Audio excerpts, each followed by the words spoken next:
प्रकृति की गोद में बसा एक बेहद खूबसूरत और हरा भरा गांव था। इस गांव में रामकिशन नाम का एक बेहद मेहनती और खुश मिजाज इंसान अपने परिवार के साथ रहता था। उसके परिवार में उसकी समझदार पत्नी सावित्री, 15 साल का होनहार बेटा राजू और 9 साल की एक प्यारी सी बेटी गुड़िया थी। रामकिशन का परिवार वैसे तो बहुत अमीर नहीं था, लेकिन वे अब किसी राजा रानी की तरह खुशियां मनाते थे। उनके घर में हमेशा हंसी मजाक और प्यार का माहौल रहता था। रामकिशन के पास एक खेत था। उस खेत की मिट्टी पूरे गांव से बिल्कुल अलग थी। जहां पूरे गांव की मिट्टी हल्के भूरे रंग की थी, वहीं रामकिशन के खेत की मिट्टी गहरे लाल और काले रंग की थी, जो बहुत ही उपजाऊ मानी जाती थी। इस बार रामकिशन और सावित्री ने दिन रात एक करके अपने खेत में बहुत ही शानदार खेती की थी। उन्होंने अपने पूरे खेत को तरह तरह की सब्जियों से भर दिया था। उनके खेत में बड़े बड़े ताजे बैंगन, फूल जैसी खिली हुई गोभी, लाल लाल टमाटर और तीखी हरी मिर्च की शानदार पैदावार हुई थी। बिना किसी केमिकल और दवाई के पूरी तरह से शुद्ध और ताजी सब्जियां। हल्की हल्की मीठी बारिश ने तो इन सब्जियों की चमक में 4 चांद लगा दिए थे। पूरा खेत सब्जियों से ऐसे लहलहा रहा था जैसे किसी ने हरी चादर बिछा दी हो। सावित्री, जरा इधर तो आना, देखो तो हमारी मेहनत कैसे रंग लाई है।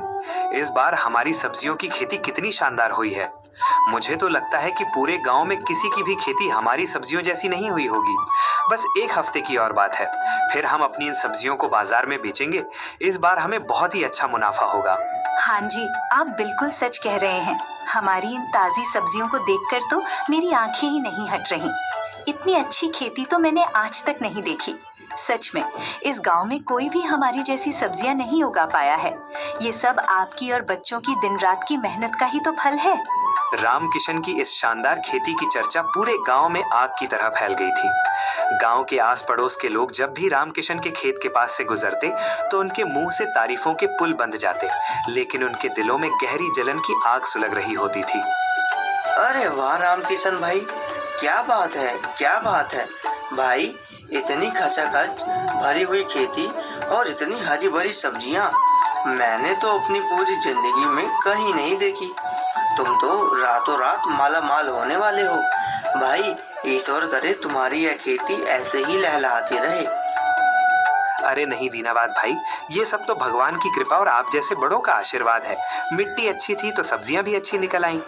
रामकिशन के सामने मीठी बातें करने वाला वही दीनानाथ जब वहां से आगे बढ़ा तो अपने दूसरे साथी से फुसफुसाते हुए जलने लगा। देख रहे हो उसकी किस्मत, पता नहीं कौन सा जादू कर दिया है इसने अपनी मिट्टी में। अगर इसकी सारी सब्जियां बाजारों में बिक गई तो ये हम सबसे ज्यादा बड़ा आदमी बन जाएगा। इसकी तो खेती देखकर मेरे को रातों में नींद नहीं आती है। रात का समय था। रामकिशन का पूरा परिवार अपनी छोटी सी झोपड़ी में एक साथ बैठकर खाना खा रहा था। चारों तरफ खुशियों का माहौल था और भविष्य के लिए सुनहरे सपने बुने जा रहे थे। सुनिए जी, मैं सोच रही थी कि जब इस बार आप अपनी इन सब्जियों को बेचकर आएंगे तो जो भी मुनाफा होगा उससे हम सबसे पहले राजू और गुड़िया की पूरी 1 साल की स्कूल की फीस एक साथ भर देंगे, ताकि बार बार हमें फीस की टेंशन ना हो। कम से कम हमारे सिर से एक बड़ा बोझ तो हमेशा के लिए खत्म हो जाएगा। हाँ सावित्री, तुम बिल्कुल 100 आने सच कह रही हो। पैसा आते ही हम सबसे पहले बच्चों की पढ़ाई के लिए पैसे अलग निकाल कर रख देंगे।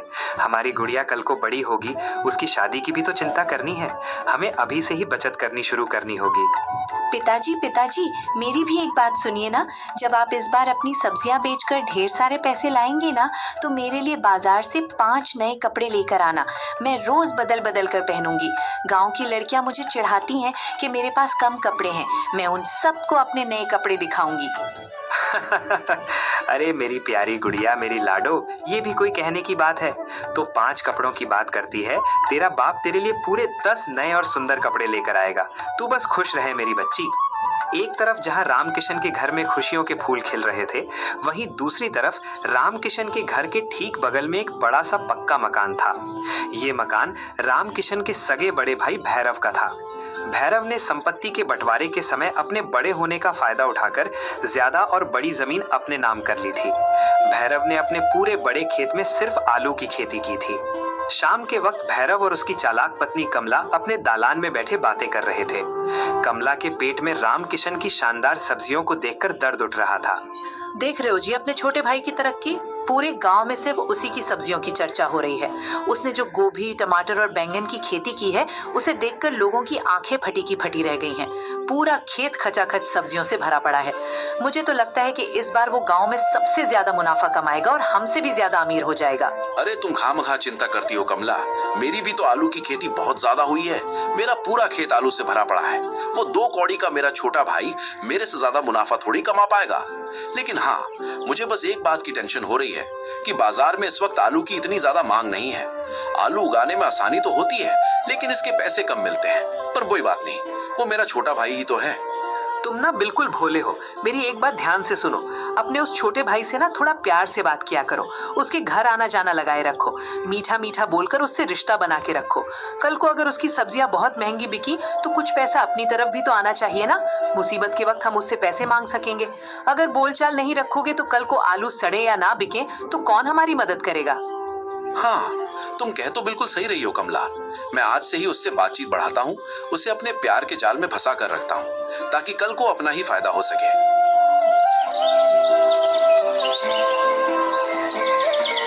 अगले दिन सुबह रामकिशन और सावित्री अपने खेत में काम कर रहे थे। तभी अचानक उसका बड़ा भाई भैरव मीठी मुस्कान लिए खेत पर आ पहुंचा। अरे मेरे छोटे भाई, क्या बात है, तूने क्या शानदार खेती की है मेरे भाई। देख छोटे, मैं तेरा सगा बड़ा भाई हूँ। दुनिया तो बस नाम की चलती है, आड़े वक्त में तो अपने ही काम आते हैं। तुझे कभी भी पैसों की जरूरत पड़े या कोई भी टेंशन हो या अपनी इन सब्जियों को बेचने में कोई दिक्कत आए तो बेझिझक मुझे बताना। मैं हमेशा तेरे साथ खड़ा हूँ। अरे बड़े भैया, आपके सिवा इस दुनिया में मेरा है ही कौन। ये देखिए भैया, इस बार हमारी खेती कितनी अच्छी हुई है। अगर आपकी जान पहचान में शहर का कोई अच्छा सा डीलर हो तो बताना, ताकि मुझे मेरी इन सब्जियों का अच्छा मुनाफा मिल सके। अरे इसमें भी कोई पूछने की बात है छोटे। तेरा सारा हुक्म मेरी आंखों पर। तू मेरा छोटा भाई है, मैं तेरे लिए अपनी जान दे सकता हूँ। चल, आज रात को मैं और तेरी भाभी तुम्हारे घर ही खाना खाएंगे। वहीं बैठकर तसल्ली से बात करेंगे। अरे जेठ जी, ये भी कोई पूछने की बात है। ये घर तो आपका ही है। आप और जेठानी जी जरूर आइएगा। मैं आपके पसंद का खाना बनाऊंगी। शाम के समय भैरव और कमला रामकिशन की झोपड़ी में पधारे। चारों तरफ बहुत ही खुशी का माहौल था। सबने मिलकर खाना खाया। भैरव और कमला बहुत अच्छा होने का नाटक कर रहे थे। जेठानी जी, खाना कैसा लगा? मैंने खास तौर पर आपके लिए ये खीर बनाई है। अरे सावित्री, खाना खाकर तो मजा ही आ गया। तुम्हारे हाथों में तो जादू है। और सुनो, हमारा घर कोई दूर तो है नहीं, हम तो सगे भाई बहन की तरह है। कभी भी किसी चीज की जरूरत हो तो हमें बता देना। बिल्कुल छोटे, तेरी खेती को बेचने की कोई भी दिक्कत हो तो मैं हूं ना। मैं तेरी पूरी मदद करूंगा। हम हमेशा तुम्हारे साथ हैं। रात को खाना खाने के बाद जब भैरव और कमला अपने घर लौटे तो उनका असली रंग सामने आ गया। देखा जी, हमने कैसा अपना बोलचाल बना कर रखा है। अब कल को उसकी सब्जियां बिकेंगी तो अपनी तरफ भी कुछ ना कुछ तो आ ही जाएगा।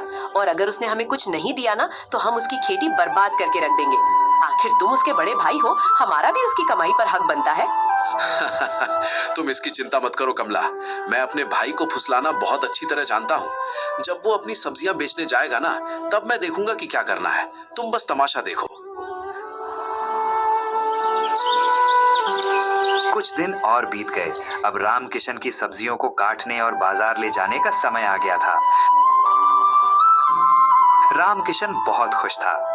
सावित्री, हमारी सब्जियां अब पूरी तरह तैयार हैं। मैं आज ही जाकर शहर के उस बड़े गोदाम वाले सेठ धनीराम को बुलाकर लाता हूँ। मैंने पहले भी उन्हें सब्जियां बेची हैं। वो हमारी इन बिना केमिकल वाली ताज़ी सब्जियों का बहुत अच्छा दाम देंगे। हाँ जी, आप जल्दी जाइए। मैं तब तक यहाँ खेत का ध्यान रखती हूँ। ये देखिए सेठ जी, इस बार मैंने अपने खेत में ढेर सारी अलग अलग तरह की सब्जियां उगाई हैं। ये बिल्कुल ताज़ी, फ्रेश और बिना किसी केमिकल के हैं। मैंने अपने हाथों से दिन रात इनकी देखभाल की है। आप खुद चलकर देख लीजिए और फिर जो सही दाम हो वो बता दीजिए। अरे वाह रामकिशन, सच में तुम्हारी सब्जियां देखकर तो मेरा मन खुश हो गया। ये ऑर्गेनिक सब्जियां हैं, बिना किसी मिलावट के। आजकल शहर के बड़े बड़े अमीर लोग ऐसी ही शुद्ध सब्जियों के लिए मुंह मांगी कीमत देते हैं। इस मीठी बारिश ने तो तुम्हारी सब्जियों को और भी ताज़ा कर दिया है। मैं तुम्हारी इस पूरी खेती के लिए तुम्हें पूरे 56,000 रुपए दूंगा। बोलो, मंजूर है? 56,000 रुपए? सेठ जी, आप मजाक तो नहीं कर रहे हैं ना? मुझे मंजूर है, बिल्कुल मंजूर है सेठ जी। बहुत बढ़िया रामकिशन, सौदा पक्का रहा।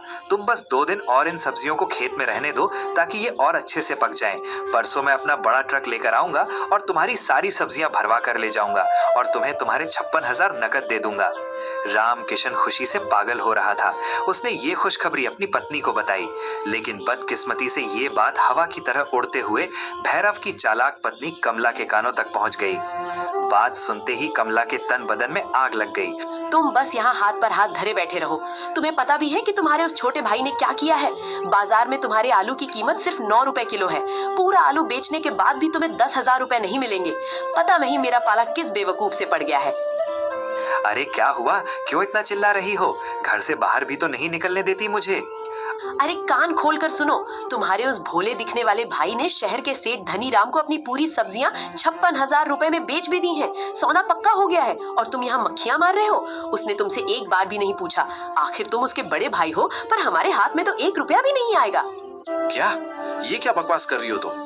उसने मुझसे बिना पूछे इतना बड़ा सौदा कर लिया और इस सौदे में मेरा कोई हिस्सा नहीं। रुको, मैं अभी जाकर उस बेवकूफ को सीधा करता हूँ। वो बहुत रिश्तों की दुहाई देता है ना। अब मैं देखता हूँ कि ये सारा पैसा और ये सब्जियां हमारी कैसे नहीं होती। भैरव गुस्से में तमतमाता हुआ रामकिशन के खेत पर पहुंचा और फिर उसने अपने दिमाग के घोड़े दौड़ाते हुए एक बहुत ही भयानक और धोखेबाज चाल चली। अरे मेरे छोटे भाई, ये तूने क्या अनर्थ कर दिया? मैंने अभी अभी शहर से जानकारी निकलवाई है। तेरी इन बिना केमिकल वाली सब्जियों के शहर में 1 लाख रुपए से भी ज्यादा मिल रहे हैं और तूने उसे सिर्फ 56,000 में बेच दिया। तू तो बिल्कुल बेवकूफ है। चल उस सेठ का सौदा रद्द कर। मैं तेरा सगा बड़ा भाई हूँ। मैं तेरी खेती 1 लाख रुपए में बिकवाऊंगा। क्या 1 लाख रुपए? लेकिन बड़े भैया, मैंने तो सेठ धनीराम को जबान दे दी है। अब मैं उन्हें मना कैसे कर सकता हूँ? अरे जबान की क्या पड़ी है तुझे? तू मेरा छोटा भाई है, क्या मैं तेरा बुरा चाहूंगा? मैंने शहर के एक बहुत ही बड़े सेठ से बात कर ली है जो अमीरों को सब्जियां बेचता है। तू धनीराम से कह देना कि अभी खेती पूरी तरह पकी नहीं है, हम बाद में बेचेंगे। तू मुझ पर भरोसा रख छोटे। लेकिन जेठ जी, ऐसा भी होता है क्या? आज से पहले तो आपने कभी अपने इस शहर वाले सेठ का जिक्र नहीं किया। जब हमने पिछली बार खेती की थी तब तो आपने नहीं बिकवाई। आज अचानक आपको ये 1 लाख वाला सेठ कहाँ से मिल गया? अरे सावित्री, तुम अभी नई नई आई हो इस घर में, तुम्हें शहर के व्यापार का क्या पता? मेरा तो शहर में उठना बैठना है। और सुनो, किसी भी गांव वाले को इसके बारे में मत बताना, वरना लोग नजर लगा देंगे। सारी जिम्मेदारी मेरी है। कल मैं अपना एक ट्रक भेजूंगा, सारी सब्जियां उसमें लदवा देना। जैसे ही माल शहर पहुंचेगा मैं तुम्हें तुम्हारे 1 लाख रुपए लाकर दे दूंगा। आखिर मैं तुम्हारा बड़ा भाई हूँ, क्या मैं धोखा दूंगा? ठीक है बड़े भैया, आप बचपन से मेरे साथ हैं। आप जो भी करेंगे हमारे भले के लिए ही करेंगे। मुझे आप पर पूरा भरोसा है। रामकिशन अपने सगे बड़े भाई के बुने हुए जहरीले जाल में पूरी तरह फंस चुका था। उसे इस बात का बिल्कुल भी अंदाजा नहीं था कि जिस भाई को वो भगवान मान रहा है, वही भाई उसकी रातों की नींद और जीवन भर की पूंजी लूटने की साजिश रच चुका है।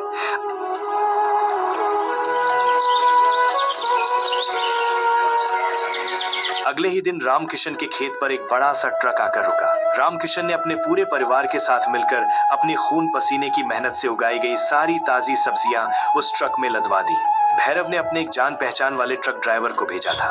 ट्रक शहर की ओर निकल गया और रामकिशन खुशी खुशी अपने 1 लाख रुपयों का इंतजार करने लगा। लेकिन उसे क्या पता था कि भैरव ने शहर में उन सब्जियों को 65,000 रुपए में बेचकर सारा पैसा अपने पास छिपा लिया था। 2 दिन बीत गए, लेकिन भैरव ने रामकिशन को कोई पैसा नहीं दिया। घबराया हुआ रामकिशन अपनी पत्नी सावित्री के साथ अपने बड़े भाई भैरव के पक्के मकान पर पहुंचा। बड़े भैया, 2 दिन हो गए, ट्रक शहर गया था ना? शहर वाले सेठ ने पैसे भिजवाए क्या? हमारी खेती का क्या हुआ भैया? घर में अब राशन भी नहीं बचा है। पैसे मिल जाते तो मैं बच्चों की फीस भराता। कौन से पैसे? कैसी खेती? तू किस मुंह से मेरे घर में घुस आया है भिखारी? मैंने तो तेरी कोई खेती ना देखी ना जानी। तू क्या बकवास कर रहा है यहाँ खड़े होकर? आप ये क्या कह रहे हैं? ये कैसा मजाक है? आपने ही तो परसों अपना ट्रक भेजा था मेरी सब्जियां ले जाने के लिए। आप तो मेरे सगे बड़े भाई हैं। बचपन से मैंने आपको पिता समान माना है। आपने मेरे साथ गद्दारी की? ऐसा मजाक मत कीजिए भैया, मेरे बच्चे भूखे हैं। तू चुप हो जा, 2 कौड़ी के गरीब। हम कोई मजाक नहीं कर रहे हैं। तेरी हिम्मत कैसे हुई हमारे घर में बिना पूछे घुसने की? लाठी मारकर भगाऊंगी तुझे यहाँ से। तेरे पास कोई सबूत है? कोई लिखा पढ़ी है? कोई निशानी है कि हमने तेरा ट्रक भिजवाया था? निकल यहाँ से, वरना तुझे इसी खेत की मिट्टी में जिंदा दफना दूंगी और किसी को कानो कान खबर भी नहीं होगी। तूने सुना नहीं मेरी पत्नी ने क्या कहा? तेरे बाप ने जो जमीन तुझे दी थी, अगर मेरा बस चलता तो मैं वो भी हड़प लेता। जा, दफा हो जा मेरी नजरों से। अगर दोबारा यहाँ पैसे मांगने आया तो पुलिस को बुलाकर तुझे झूठे केस में फंसा दूंगा।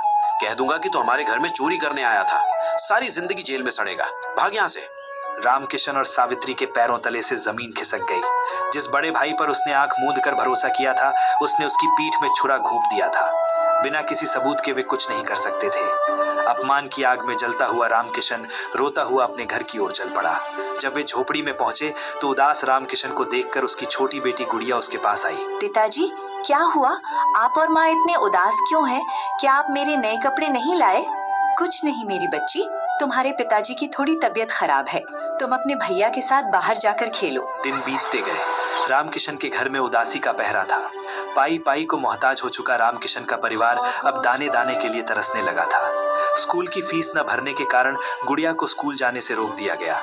रामकिशन को कोई काम भी नहीं मिल रहा था। हे भगवान, तू हमेशा हम गरीब और शरीफ लोगों की ही परीक्षा क्यों लेता है? क्या तुझे हमारा दुख दिखाई नहीं देता? तू हमेशा उन अमीरों और लालची लोगों का ही साथ देता है जो दूसरों का हक मारते हैं। मेरे बड़े भाई की नीयत इतनी खराब थी, उसने मेरा सब कुछ लूट लिया और आज वो अपने पक्के मकान में खुशी से रह रहा है। क्या तुझे उन्हें सजा देने में डर लगता है? क्या हमें भूखा मारना ही तेरा न्याय है ईश्वर? रोइए मत जी, भगवान के घर देर है अंधेर नहीं, वो जरूर कोई रास्ता निकालेगा। मैंने घर का कोना कोना छान मारा है। मुझे उस कोने वाले झोले में टमाटर के बहुत सारे बीज मिले हैं। हमारे पास खाने को नहीं है, कोई बात नहीं। रामू काका की दुकान से हम उधारी का राशन ले आएंगे, पर हम खाली नहीं बैठेंगे। हम अपने पूरे खेत में फिर से खेती करेंगे। इस बार हम टमाटर उगाएंगे। टमाटर? पर सावित्री, पर बाजार में इस वक्त टमाटर की कीमत सिर्फ 8 या 9 रुपए किलो ही चल रही है। इससे क्या ही मुनाफा होगा? अरे, कुछ ना होने से तो कुछ होना बेहतर है ना। देखिए, हल्की हल्की बारिश भी हो रही है।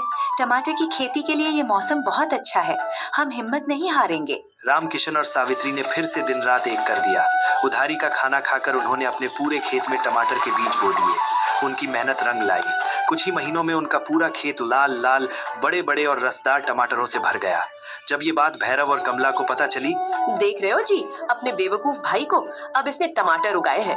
इस वक्त बाजार में टमाटर कोई 8 रुपए किलो भी नहीं पूछ रहा। हमारी आलू की कीमत तो फिर भी 12 रुपए किलो है।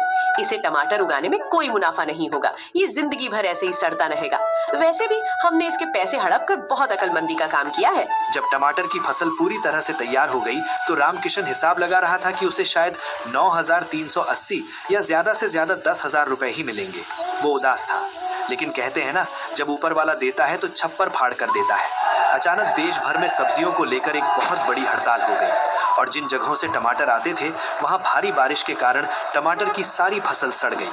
देखते ही देखते टमाटर की कीमत 8 रुपए किलो से बढ़कर 130 रुपए किलो। टमाटर की कीमतों में पूरे आग गांव लगी। और शहर में किसी के पास एक भी ताजा टमाटर नहीं बचा था, सिवाय रामकिशन के। जैसे ही शहर के बड़े बड़े डीलरों को पता चला कि शिवपुर गांव में रामकिशन के खेत में पूरी तरह से ऑर्गेनिक ताजे और लाल लाल टमाटरों की भारी भरकम खेती मौजूद है, तो शहर के सभी बड़े सेठ अपनी अपनी गाड़ियां लेकर रामकिशन के खेत पर पहुंच गए।